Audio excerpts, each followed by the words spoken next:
Welcome everyone. मैं मंजीत सब्रवाल आप सभी का स्वागत करता हूं एनसीपीएल के इंटर्नशिप प्रोग्राम में, जो कि आज मैं विशेषकर एजुकेशनल एरिया और इनके टॉपिक्स पे बात करने आया हूं। बच्चे जो आज तक या अभी तक असाइनमेंट नहीं प्रिपेयर कर पा रहे हैं या उनको किसी तरह से भी प्रिपरेशन में दिक्कत हो रही है, इस वीडियो को जरूर से देखें। आपको ये गाइडलाइन की तरह काम करेगी।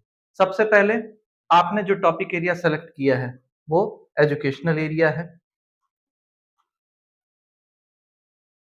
एजुकेशन एरिया के अंदर 5 विशेष टॉपिक्स हैं, जो कि इस तरह से हैं: teaching methodology, education leadership, child psychology, curriculum development and digital education. ये आप देख पा रहे हैं, ये 5 विशेषकर आपके टॉपिक्स हैं। आप इन टॉपिक्स को लेकर के आगे बढ़ेंगे। इनमें से किसी एक टॉपिक पे आप थीसिस रिपोर्ट बनाएंगे और पूरे टोटल एरिया पे आप असाइनमेंट प्रिपेयर करेंगे। अब आते हैं असाइनमेंट पार्ट पे। असाइनमेंट आपको कैसे बनाना है? तो आपको हमारे तरफ से जो हमारा व्हाट्सएप में चैनल है, आपको उसमें हमारा एक पीडीएफ मिला होगा जिसमें पूरा का पूरा गाइडलाइन दिया गया है कि आप इन 20 डेज में किन-किन टॉपिक्स को कवर करेंगे और उनके किस असाइनमेंट को आप प्रिपेयर करेंगे, किस तरह से प्रिपेयर करेंगे। विशेषकर मैं उस पे चर्चा भी कर लेता हूँ। आप देख सकते हैं, आपको एक स्ट्रक्चर दिया गया है, जो कि 8 पार्ट में बटी हुई है। इसी विशेषतर पार्ट में आपको अपना असाइनमेंट प्रिपेयर करना है। ये पर डे जो आपको टॉपिक मिला हुआ है उस दिन का, उनको इन 8 पार्ट्स में बाँट लेना है और असाइनमेंट का वो पर डे का सेक्शन आपको कंप्लीट करना है। मान लो आपका टॉपिक टाइटल टीचिंग मेथोडोलॉजी के ऊपर में किसी एक पर्टिकुलर टॉपिक पे आता है, जैसे कि आपका पोस्चर कैसा होना चाहिए व्हाइल टीचिंग। मैं एक एग्जांपल के रूप में लेता हूँ। तो आप उसको पहले टॉपिक टाइटल में लिखेंगे, फिर उसका ऑब्जेक्टिव क्या है, क्यों ये ज़रूरी है, आप इसको यहाँ लिखेंगे। इसके कांसेप्ट क्या है, उसको आप एक्सप्लेन करोगे। उसके ऊपर आप रिसर्च करोगे। रिसर्च आप कहाँ कर सकते हो? रिसर्च आप गूगल के थ्रू कर सकते हो, डिफरेंट एनसाइक्लोपीडिया या बुक्स लेकर के आप पढ़ सकते हो, या फिर और भी अलग मेथड्स हैं, आप उसके थ्रू भी कर सकते हो। उसके बाद आप फील्ड वर्क एक्टिविटी उसके रिलेटेड कर सकते हो कि आप किसी स्कूल चले गए, वहाँ पे किसी टीचर से आपने बात की, कैसे पढ़ना है, कैसे पढ़ाया जाता है, इसके बारे में बात की। तो आपने क्या-क्या फाइंडिंग्स लिया, आपको क्या फाइंडिंग्स मिली, आप उससे क्या एनालाइज़ कर पाए, आप उसको वहाँ लिखेंगे। उसको कंक्लूड करेंगे और कुछ अपने रिकमेंडेशन देंगे। आपको अगर कोई चीज़ की कमी नज़र आई, किसी ऐसा नया चीज़ आपको समझ में आया, जो आप चाहते हो कि इम्प्लीमेंट कर सकते हो, वो आप यहाँ लिख सकते हो। लास्ट में अपना पर्सनल एक्सपीरियंस दे करके उस डे के उस डे के असाइनमेंट को क्लोज करेंगे। पर्सनल एक्सपीरियंस में आप क्या लिखते हैं?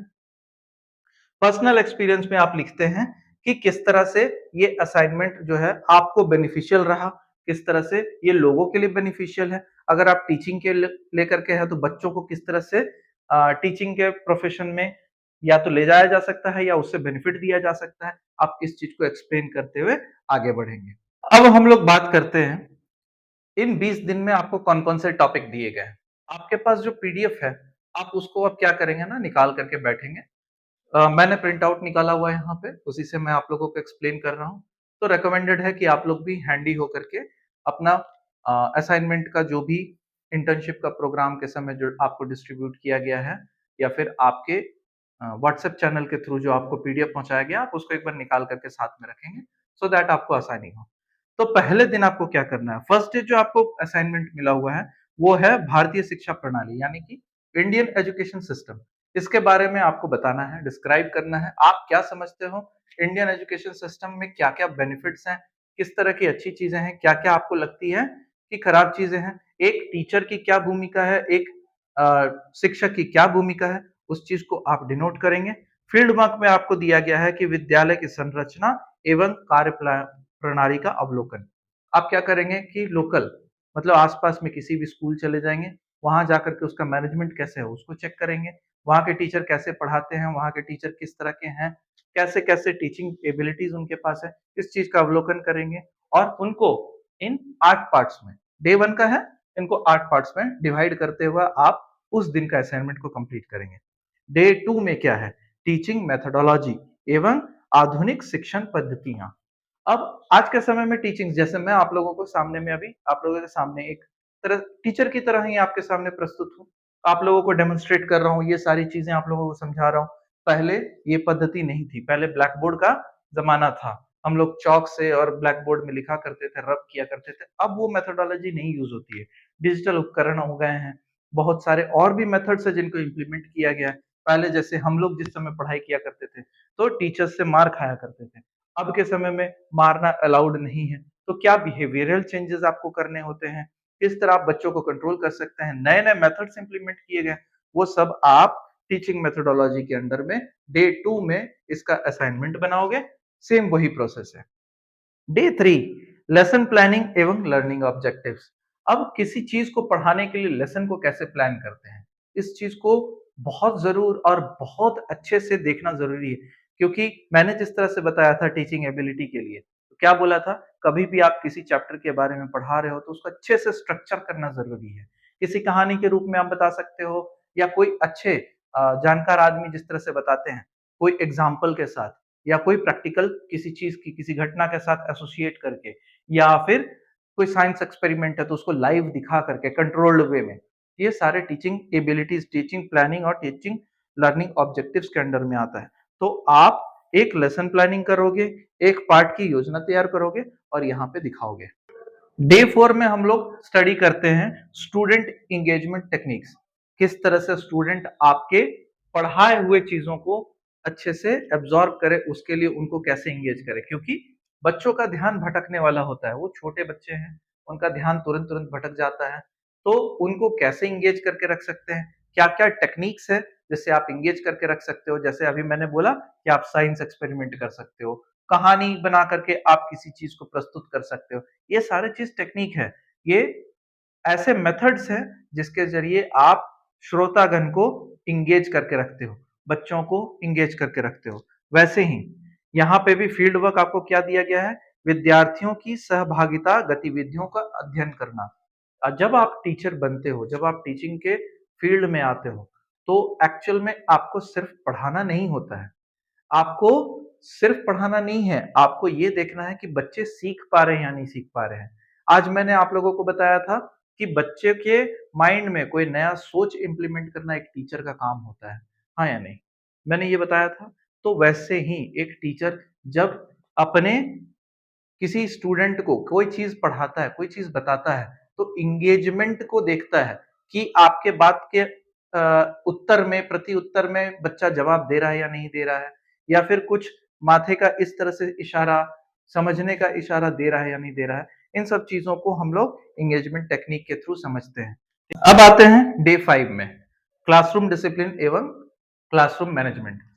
अब आप क्लास में जैसे ही एंटर करते हो, आप एक शिक्षक हो, ऑब्वियसली आप उस क्लास के एक लीडर हो, आपको बच्चों को लीड करना है, बच्चों को कैसे मैनेज करना है, ये आपके ऊपर है। तो क्या क्या टेक्निक होता है कि आप बच्चों के ऊपर ज्यादा हावी भी नहीं हो, बच्चे आपकी बात सुने भी और बच्चे आपसे डरे भी, एक प्रॉपर बैलेंस बना हुआ रहे। ये हम किस में सीखते हैं, क्लासरूम डिसिप्लिन में और क्लासरूम मैनेजमेंट में। डे 6 में आप educational leadership and school administration के बारे में सीखते हो।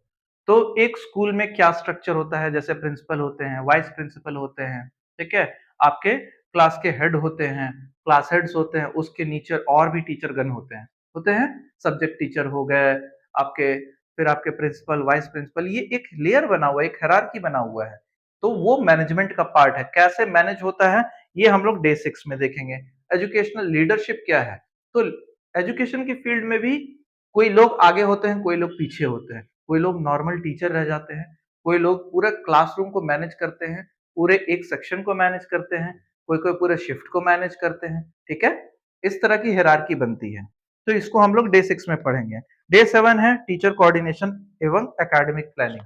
अब साल भर का एक एकेडमिक सेशन होता है, उसको प्रॉपरली प्लान अगर ना किया जाए तो बच्चों की बहुत सारी गतिविधियां डिस्टर्ब हो सकती हैं। जैसे कि आपका सिलेबस पूरा नहीं होगा, ठीक है, आप हो सकता है पूरा पढ़ा करके कंप्लीट ही नहीं कर पाओगे, या फिर उसमें स्पोर्ट्स को मैनेज नहीं कर पाओगे, या अदर एक्टिविटीज को मैनेज नहीं कर पाओगे, ठीक है। तो इन सब का एक प्रॉपर बैलेंस बनाना जरूरी है। ये आप किसमें सीखते हो, डे 7 में, जिसमें कि आपको टीचर कोऑर्डिनेशन एवं एकेडमिक प्लानिंग बताई गई है। डे 8 में आप academic reporting and school documentation के बारे में पढ़ते हो। तो स्कूल डॉक्यूमेंटेशन कौन कौन से होते हैं, जैसे कि आपका प्रोग्रेस रिपोर्ट, ठीक है, हर एक बच्चा एग्जामिनेशन देता है, एनुअल एग्जामिनेशन देता है, उसका रिपोर्टिंग होता है, उसको कैसे प्रिपेयर किया जाता है, ठीक है? स्कूल के और भी डॉक्यूमेंट्स होते हैं, उनको कैसे प्रिपेयर किया जाता है, मंडे टेस्ट, बहुत किसी के वीकली टेस्ट होते हैं, किसी के मंथली टेस्ट होते हैं, किसी के प्री बोर्ड्स होते हैं, किसी के मिड टर्म एग्जाम्स होते हैं, उन सब डॉक्यूमेंटेशन को कैसे प्रिपेयर करना है, किस तरह से उसको मैनेज करना है। साथ ही साथ अदर डॉक्यूमेंट्स जैसे एक जब स्कूल रन होता है तो उसके मैनेजमेंट में भी बहुत सारे डॉक्यूमेंटेशन की ज़रूरत पड़ती है, ठीक है? उसको मैनेज करने के लिए कैसे है, उसका फाइनेंस को कैसे मैनेज करते हैं, इन सब का डॉक्यूमेंटेशन होता है। तो हम लोग वो किसमें देखते हैं? डे 8 में देखते हैं। Day 9 communication skills for teacher. ये तो बहुत ही ज़रूरी पार्ट है। एक टीचर को कैसे कम्युनिकेट करना चाहिए, किस तरह से बातचीत करनी चाहिए, इसका एक प्रॉपर फॉर्मेट होता है। अगर उसको फॉलो नहीं करेंगे तो बच्चे आपसे इम्प्रेस नहीं होंगे, आपकी बात को नहीं सुनेंगे। आपको कम्युनिकेशन बहुत ही क्लियर रखना होगा, आपको बहुत ही कॉन्फिडेंट होना पड़ेगा। ये सारे पार्ट्स किसमें आते हैं? डे 9 में communication skills for teacher. Day 10 है स्टूडेंट टीचर इंटरेक्शन एवं काउंसलिंग। अब एक बच्चा और एक टीचर इन दोनों के बीच का जो संवाद होता है और उसकी जो काउंसलिंग होती है वो कैसे होती है, इसको हम लोग कवर करेंगे डे 10 में। बच्चों के साथ जो व्यवहार होता है वो आप ज्यादा खड़ूस भी नहीं बन सकते, ज्यादा पोलाइट भी नहीं बन सकते, एक बैलेंस रखना पड़ता है, अभी हम लोगों ने डिस्कस किया था, ठीक है? तो उसको कैसे मेंटेन करके रखा जाए, इंटरेक्शन को कैसे ज्यादा स्मूथ किया जाए, ये हम लोग डे 10 में देखते हैं। डे 11 है पेरेंट टीचर मीटिंग मैनेजमेंट। अब ये तो बहुत ही मैंडेटरी पार्ट होता है। बच्चे क्या पढ़ाई कर रहे हैं, कैसे पढ़ाई कर रहे हैं, उनका प्रोग्रेस रिपोर्ट क्या है, क्या नहीं है, ये पेरेंट टीचर मीटिंग के थ्रू कम्युनिकेट किया जाता है बच्चों के पेरेंट्स को और टीचर के बीच में, ये कम्युनिकेशन करा करके, ठीक है? तो इसको कैसे मैनेज किया जाता है, इसका इंपॉर्टेंस क्या है, ये सारा कुछ हम लोग डे 11 में देखेंगे। डे 12 चाइल्ड साइकोलॉजी एवं लर्निंग बिहेवियर। बच्चे कैसे सीखते हैं, उनकी साइकोलॉजी क्या है। सब बच्चे एक समान तो होते नहीं है, कुछ बच्चे तेज होते हैं, कुछ बच्चे स्लो लर्नर होते हैं। तो उन सबके बीच में कैसे बाइफरकेशन होता है, किनको कैसे ध्यान देना है, किन बच्चों के ऊपर ज्यादा ध्यान देना है, किस तरह से समझाया जाए कि सारे बच्चे इजीली समझ जाएं, ठीक है? ये हम लोग डे 12 में पढ़ते हैं। डे 13 है learning difficulties and remedial strategies. अब ऐसे स्ट्रेटेजीज हम लोग को बनाने जरूरी है। जैसे हर एक चीज पढ़ना आसान नहीं होता है, ये हम लोग भी अपने लाइफ टाइम में देख चुके हैं कि पढ़ाई में कुछ टॉपिक्स बहुत ही ऐसे टफ होते हैं जिनको समझ पाना मुश्किल होता है। तो जो टेक्निक्स हम लोगों ने फॉलो किए हुए हैं या फिर जो टेक्निक्स आप जानते हो या कहीं और से सीखे हो, जैसे कि पीरियोडिक टेबल को कई लोग गाना गा करके भी याद करवा देते हैं। तो ये क्या है? रेमेडीज हैं, छोटे-छोटे टेक्निक्स हैं, ट्रिक्स हैं, जिसके थ्रू स्टूडेंट को एंगेज किया जा सकता है, स्टूडेंट को समझाया जा सकता है कि वो लोग कैसे एक फास्ट लर्नर बने। ये आप किसमें सीखते हैं? डे 13 में। डे 14 पे हम लोग देखते हैं curriculum development and syllabus design. अब जैसे कि मैंने बात की कि एक एनुअल मतलब साल भर के पढ़ाई में आपको बहुत कुछ कवर करना पड़ता है। एनुअल सेलिब्रेशंस होते हैं, कुछ त्योहार वगैरह में आप कुछ ना कुछ पार्टिसिपेशन करवाते हो, स्पोर्ट्स डे मनवाते हो, 15th अगस्त के दिन आप कुछ ना कुछ पार्टिसिपेट करवाते हो। साथ ही साथ आपके सिलेबस, साल भर में उतना सिलेबस, इन सब चीज़ों के साथ में आपको कवर करना होता है। ये सब चीज़ का जो डेवलपमेंट है, इन सब चीज़ों का जो एक मैनेजमेंट है, वो आप डे 14th में पढ़ते हो। डे 14th में आप इस चीज़ को समझते हो कि कैसे सिलेबस को बाँटा जाए, किन-किन पार्ट्स में बाँटा जाए, गर्मी की छुट्टी से पहले क्या पढ़ाना है, गर्मी की छुट्टी के बाद क्या पढ़ाना है, उस बीच में क्या होमवर्क देना है, किन-किन हॉलिडेज़ में आप क्या-क्या करवा सकते हो, दुर्गा पूजा के समय में 10 दिन की छुट्टी होती है, उस समय आप क्या करवा सकते हो। तो ये सारा कुछ आप किसमें देखते हो? डे 14 में। डे 15 है activity based learning and experimental education. अब आप बहुत सारे टीचर्स को देखे होंगे जो लाइव एक्सपेरिमेंट करा करके आपको समझाते हैं, बताते हैं, किसी थ्योरम को समझा देते हैं, किसी थीसिस को समझा देते हैं। कितना इजीली से वो चीज़ समझ में वो बात समझ में आ जाती है ना? तो आप किसी चीज़ को एक्सपेरिमेंट कराते हुए, किसी चीज़ को सामने दिखाते हुए एक्सप्लेन करोगे, ठीक है? तो बच्चों को जल्दी समझ में आती है ना? अब आते हैं डे 16th पे लर्निंग आउटकम्स मैपिंग एवं असेसमेंट। डे 16 में आपको लर्निंग आउटकम मतलब आप जो पढ़ा रहे हो, आप जो सिखा रहे हो, उसका आउटकम आपके हिसाब से है या नहीं है, उसका मैपिंग करना ज़रूरी है।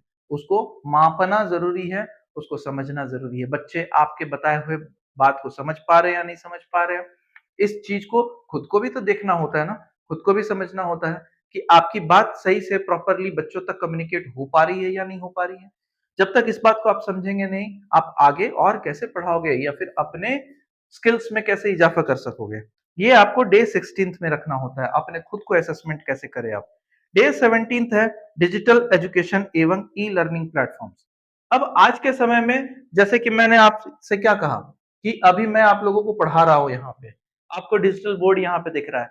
पहले कोई जमाना हुआ करता था कि आप ब्लैक बोर्ड में लिखा करते थे, उसके बाद समय आया कि आप चॉक बोर्ड यूज किया करते थे या फिर वो स्केच पेन यूज करके आप यहाँ पे पढ़ाते थे। अब समय आ गया डिजिटल बोर्ड का, आप लाइव कुछ दिखा सकते हो। जैसे मैं यहाँ पे कितना अच्छा आपको एक फ्लो चार्ट बना करके दिखा पा रहा हूँ, ठीक है? आपको समझ में बहुत अच्छा आ रहा है। यहाँ पे देख सकते हो आप हैंडराइटिंग कितनी क्लियर है ना? यहाँ पे डिजिटली अगर कुछ लिखा हुआ है जिस चीज को आप पढ़ पा रहे हो, तो ये सारा कैसे पॉसिबल है? डिजिटल एडवांसमेंट की वजह से, डिजिटल उपकरणों की वजह से। तो इन सबको कैसे आप अपने फील्ड में यानी कि एजुकेशन के फील्ड में लेकर के आ सकते हो, ये हम सीखते हैं डे 17 में। डे 18th आते हैं। डे 18th है smart classroom tools, zoom, Google classroom. अब जैसे कि आप लोग इंटर्नशिप कर रहे हो, बहुत सारे बच्चे ऑनलाइन इंटर्नशिप कर रहे हैं, है ना? तो उन सब तक पहुंचना पॉसिबल कैसे है? आज बच्चे आते हैं, वो गूगल मीट में हमारे साथ जुड़ते हैं और हमारा ये सेशन जो है वो देखते हैं। अभी मैं आप लोगों के लिए जो वीडियो शूट कर रहा हूँ यूट्यूब के थ्रू, आप लोग के साथ जुड़ रहा हूँ। तो ये क्या है? स्मार्ट रूम का या फिर एक क्लासरूम का डेफिनेशन अब चेंज होता गया है, जिसको हम लोग डिजिटलाइजेशन में लेते आ रहे हैं। ये हम डे 18th में देखेंगे कि कैसे एक क्लासरूम को हम लोग डिजिटलाइज कर रहे हैं या स्मार्ट क्लासरूम बना रहे हैं। डे 19th आता है एजुकेशनल टेक्नोलॉजी, एडटेक एवं कंटेंट क्रिएशन। अब यूट्यूब की बात करते हैं या फिर वेबसाइट वगैरह में जो आप कंटेंट डालते हो, एजुकेशनल कंटेंट डालते हो, उस पे आते हैं या फिर रील्स बना देते हो, एजुकेशनल रील्स बनाते हो, उन सब पे आते हैं। ये क्या है? एड को एडुकेशन को एडटेक का मतलब एडुकेशन को टेक्नोलॉजी के साथ मर्ज कर देना। जब आप इन दोनों चीज को मर्ज कर देते हो, तो एक नया फॉर्मेट बन करके आता है एडटेक, ठीक है? तो कैसे बच्चे आपके साथ इंटरैक्ट करेंगे, कैसे आप टेक्नोलॉजी को एजुकेशन के साथ इंटरैक्ट करते हुए और अच्छे तरीके से बच्चों को पढ़ा सकते हो, ये सब वीडियो लेक्चर बनाना, नोट्स बनाना, क्विज तैयार करना, ये सब आप कर सकते हो किसके थ्रू? टेक्नोलॉजी के थ्रू। ये सारा कुछ आप किस दिन पढ़ते हो? डे 19th में। डे 20th आपका फाइनल सबमिशन का डे है। उस दिन आप थीसिस को लिखोगे, थीसिस को बना करके सबमिट करोगे। असेसमेंट जो आपने बनाई, सॉरी, जो असाइनमेंट जो आपने बनाई, उनको आप इन 8 पार्ट्स में बांट दोगे। जो स्ट्रक्चर आपको दिया गया है, ये पीडीएफ आप लोगों को मिला होगा, जिसमें ये स्ट्रक्चर बहुत क्लियरली मेंशन्ड है। आप इसको देखते हुए, इसको चेक करते हुए, आप अपना पूरा असाइनमेंट डेली बेसिस पे कंप्लीट करते जाएंगे। ये आपको 8 पॉइंट्स, 8 स्ट्रक्चर के टेबल्स हैं, जिसको आप कंप्लीट करते हुए जाएंगे। ठीक है? समझ में आई बात? अगर अभी भी कुछ डाउट्स रह गए हैं, आप लोगों को कोई बात समझ नहीं आई है या किसी टॉपिक में आप चाहते हैं कि आप और इलैबोरेट कर दो या कुछ पॉइंट्स हैं जो छूट गए हैं, आप मुझे कमेंट डाउन करें, मैं आपको रिप्लाई करूंगा। Thank you.